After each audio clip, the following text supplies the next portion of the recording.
Hola, ¿qué tal? Muy buenas tardes y bienvenidos una vez más a mi oficina. Y desde aquí quiero hablarles acerca de alguien muy importante. Quiero hablarle de esta mujer que se llamaba Miriam. La hallamos en el Antiguo Testamento. Es la hermana mayor de Aarón y de Moisés y tiene el honor de ser la primera mujer llamada profetisa en la Biblia. Ella fue un regalo de Dios no solo para su familia, sino que también para la nación de Israel, nacida en un momento en que la amarga esclavitud del pueblo hebreo estaba alcanzando sus profundidades de desesperación. Amram y Jocabed nombraron a su hija Miriam, que proviene del hebreo Mara, que significa amargura. Los rabinos enseñan que el espíritu de la profecía le llegó cuando era muy joven todavía, de hecho de niña, y que profetizó a sus padres que su madre daría a luz un hijo, quien sería el libertador del pueblo hebreo de la esclavitud. Y cuando nació Moisés, y lo leemos en Éxodo el segundo capítulo, el nuevo faraón se dio cuenta de que los israelitas se estaban multiplicando en gran número, incluso con el duro trabajo que se les imponía. Así que ordenó que todos los bebés varones fueran arrojados al Nilo como medio de control de población. Hoy lo hacemos de otra forma, nosotros lo hacemos antes que nazcan, ya sea varón o hembra, lo hacemos vía aborto y todo el mundo está contento con eso. Una barbaridad, un genocidio increíble, millones y millones hemos ya desechado de esa manera. Pero Éxodo 1 nos da las palabras exactas. Dice que entonces Faraón mandó a todo su pueblo diciendo, echad al río a todo hijo que nazca y a toda hija preservad la vida. Y durante 3 meses después del nacimiento de Moisés, la casa se llenó de felicidad, pero no podían seguir ocultándolo. Y cuando la familia se vio obligada a ponerlo en la cesta para intentar salvarle la vida, parecía que la profecía de Miriam estaba equivocada. Pero con fiel expectativa, Miriam vio a la princesa encontrar la cesta entre los juncos del río. Y como el bebé era hebreo y no egipcio, Miriam se acercó a ella, a la princesa, y le ofreció encontrar a una mujer hebrea que lo amamantara, a lo que ella aceptó. Y Miriam arregló para que la propia madre de Moisés lo amamantara hasta que pudiera ser destetado. La chica esta era muy inteligente y muy rápida en su forma de pensar.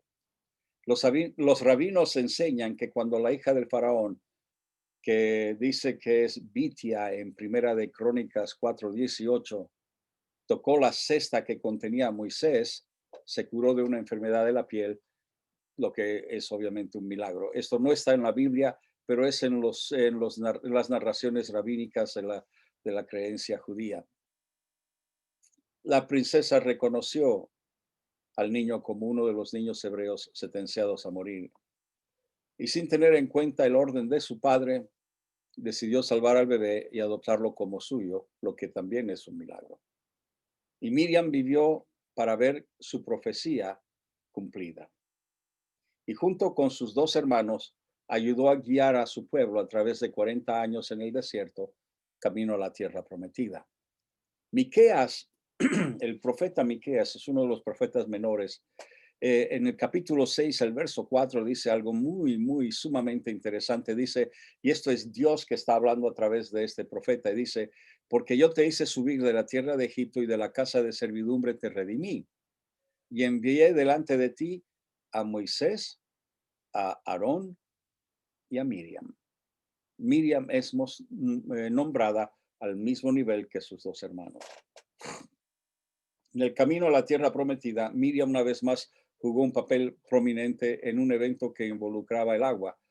Fue la separación de las aguas del Mar Rojo.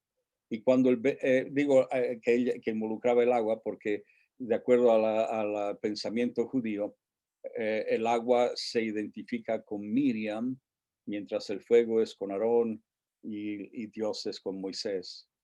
Cuando el pueblo judío cruzó en tierra seca y el ejército de Faraón se ahogó, tanto Moisés como los israelitas cantaron una canción de victoria al Señor, con Miriam guiando a las mujeres de Israel. Quizás también algunos hombres estaban involucrados en la alabanza a Dios.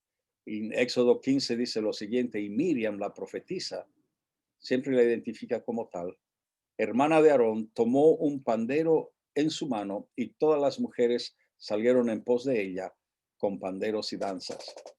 Y esto es lo que cantaban. Cantad a Jehová, porque en extremo se ha engrandecido. Ha echado en el mar al caballo y al jinete. Y si usted recuerda bien y ha sido parte de una iglesia en los últimos años, también en las iglesias se cantaba, ha echado a la mar, esas canciones ustedes recuerdan, ¿no? Cómo se cantaban, hará que 10 años que se cantaba esa canción. Bueno, esa era del canto de Miriam y de las mujeres de Israel después del cruce del pueblo de Israel en tierra seca, donde antes estaba el Mar Rojo. Algunos ven esto como la primera celebración litúrgica de la liberación de los israelitas de los egipcios por parte de Dios, y esta tradición fue iniciada por Miriam. Y tiempo después, en un episodio no tan admirable, mientras se encontraban en el desierto, Miriam cayó en desgracia con Dios, porque tanto Miriam como Aarón se quejaron de la esposa de Moisés, que era cusita, o sea, que era etíope y era de color, la piel de color, en vez de ser hebrea. Además, Miriam, que entendía su propio llamado como líder y profeta, junto con Aarón, cuestionó la autoridad de su hermano menor, Moisés. Y leemos este episodio en el libro de Números, en el capítulo 12, porque allí hacen la pregunta, y esta es una pregunta muy interesante y que se repite en las iglesias hoy en día con personas que se creen que tienen ciertas atribuciones. Ella hizo la pregunta, ¿solamente por Moisés ha hablado Jehová y no ha hablado también a través de nosotros? Entonces ella está tratando de asumir una autoridad y una relación con Dios que no existe, que ella no tiene. Tal vez pensaron que cada uno de ellos tenían que tener la misma autoridad que su hermano menor, Moisés. Realmente no sabemos lo que querían, pero Dios los confronta a los tres para confirmar su clara elección de profeta líder. Dios señala que en el caso de la mayoría de los profetas, Él habla a través de sueños y visiones, pero en el caso de Moisés, Él habla cara a cara. En otras palabras, como profeta, Moisés es único. Con él yo hablo como si fuera sentarnos a tomar un té entre amigos, cara a cara. Y Miriam fue castigada con lepra por quejarse del profeta de Dios, pero Moisés intercedió que la curara. Pero Dios le dijo a Moisés que primero, le dijo, sí, la voy a sanar, le voy a quitar la lepra, pero primero debe permanecer fuera del campamento durante 7 días de purificación. En cierto modo es un castigo, es lo que hoy en día usan los padres con los niños, ¿no? Time out, un tiempo fuera, y durante esos 7 días Miriam tuvo que vivir sola. Toda la nación la esperó, no podían moverse y dejarla atrás. Y solo cuando ella regresó, y me imagino que regresó avergonzada, porque ha sido algo público, toda la nación sabía de que ella era inmunda durante 7 días y que tenía que estar fuera del campamento y que todos estaban con los brazos cruzados esperando que volviera. Me imagino que volvió con cierta vergüenza.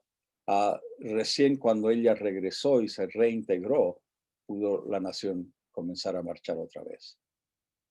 La prueba de Miriam no fue agradable, pero podemos aprender una enseñanza de ella, ya que muestra la gracia y muestra el perdón de Dios. Mientras que el pecado de Miriam refleja quizá la constante rebelión y queja de la gente, el perdón de Dios refleja el perdón de Dios refleja su perdón a todos aquellos que sinceramente se arrepienten.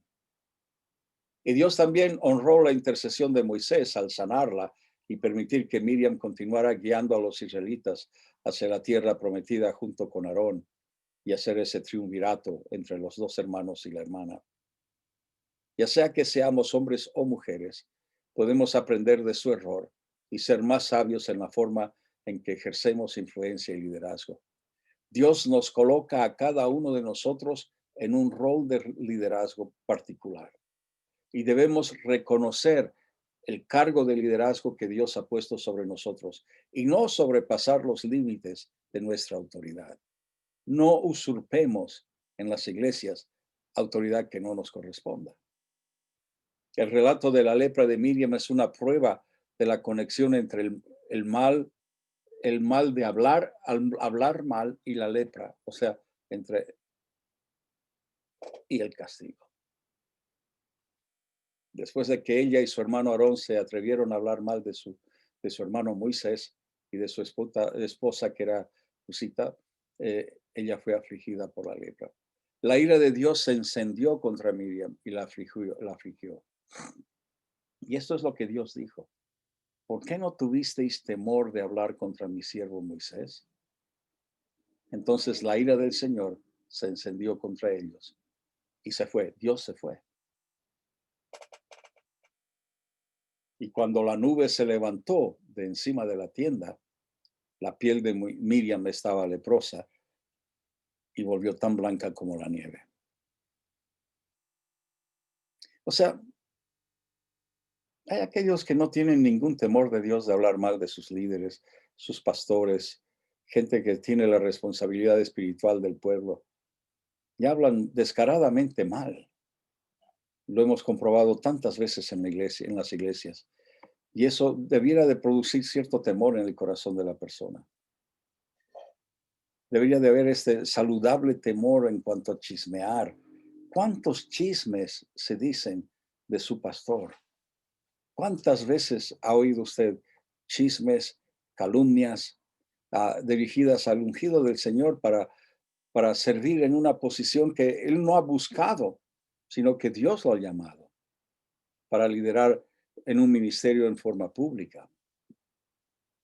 Tenga cuidado con eso, porque Dios no deja de lado, nunca pasa desapercibida esta acción. Y esas palabras, esos chismes, nunca dejan, o sea, no puede usted chismear y luego decir nada me va a suceder, porque algo va a suceder. Dios tiene buena memoria. En la tradición judía, Miriam tenía la unción de decir la verdad que influyó fuertemente en su padre. El padre de Miriam, Amram, era descendiente de Leví, hijo del patriarca Jacob. Algunas fuentes rabínicas afirman que Caleb, uno de los dos espías que regresó con un buen informe sobre la posibilidad de tomar la tierra prometida, era el marido de Miriam. Se piensa de que Miriam y Caleb eran matrimonio. El historiador Josefo afirma, sin embargo, que Ur era el marido de Miriam. Pero de acuerdo con la tradición, Ur era el hijo de Miriam y no su marido. Bueno, fuera él como fuere, interesante. Y junto con Aarón habían sido designados para liderar al pueblo mientras Moisés subía al monte Sinaí. Se dice que fue asesinado por el pueblo cuando intentó oponerse a su adoración del becerro de oro. Ur también era el abuelo de Betzalel, que era el principal arquitecto del tabernáculo en el desierto. A la edad de 126 años, Miriam murió en el desierto de Kadesh, en un lugar que no tenía agua. Recuerden, agua siempre es asociada con Miriam. Miriam, Aarón y Moisés murieron con 12 meses de diferencia entre ellos. Miriam murió exactamente un año antes de que el pueblo hebreo cruzara a la tierra prometida, el día 10 del mes de Nisan, el año judío 2487, y casi 5 meses después, Aarón murió y Moisés murió unos meses después de Aarón. Los versos sobre Miriam en la Biblia, así como quizá las historias tradicionales sobre ella, nos recuerda a cada uno de nosotros que podemos confiar a Dios nuestro futuro. Incluso cuando las cosas parecen sombrías, como lo era en el caso de Moisés en el río Nilo, podemos llevar un mensaje de esperanza a nuestra generación, creyendo valientemente en la redención y poniendo la fe en acción. Admiro a Miriam, admiro su fe, y doy gracias a Dios de que nos muestre también su debilidad. Pero esta mujer me impresionó al estudiar un poco más acerca de ella. Me impresionó que cuando era niña ella protegió a sus hermanos menores valientemente, permaneciendo de pie, vigilando a su hermano Moisés mientras yacía en una cesta a orillas del río. Mostró aún más valor cuando habló con la hija del faraón. Qué inteligente, qué capaz, qué emprendedora esta mujer, esta niña, porque no era más que una niña. Tal vez tendría 6 años, a lo sumo 8 años. Y 80 años más tarde, Moisés sería un regalo para los esclavos hebreos durante su tiempo de liberación, con su hermana mayor ayudándole. Sin embargo, mucho antes de que Moisés pudiera ayudarse a sí mismo, Miriam le ayudaba y por lo tanto se convirtió también ella en un regalo para el pueblo.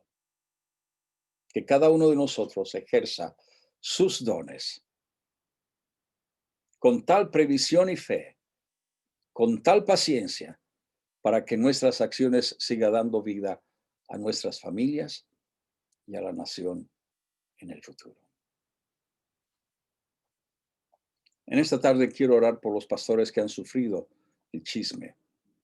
Algunos de ellos han dejado el ministerio justamente por chismes, rumores, acusaciones que no tienen fundamento, pero que los hirieron con tal profundidad que no tuvieron más remedio, los quebrantaron por dentro y no tuvieron más remedio que dejar el ministerio. Y hoy, sin felicidad, sin gozo, sin satisfacción, se están dedicando a otros menesteres. Quiero orar por ellos. Recordémoslos en nuestras oraciones a nuestros pastores. Padre, yo recuerdo a mis pastores, Señor, en oración en esta tarde. Y pido que los protejas de todo ataque, de toda palabra, de toda división, de toda persona que quiera asumir una autoridad que no le corresponde. Señor, pido que los protejas de todo chisme, de todo rumor, de toda acusación sin fundamento alguno. Señor, protege su mente, su corazón, sus sentimientos, sus emociones en esta tarde. Te lo pido en el nombre de Jesús. Amén. Amén. Gracias. Gracias por estar conmigo en mi oficina en esta tarde. Nos vemos otra vez mañana si así Dios lo dispone. Mientras tanto, cuídese, estamos en fase 2. Cuídese.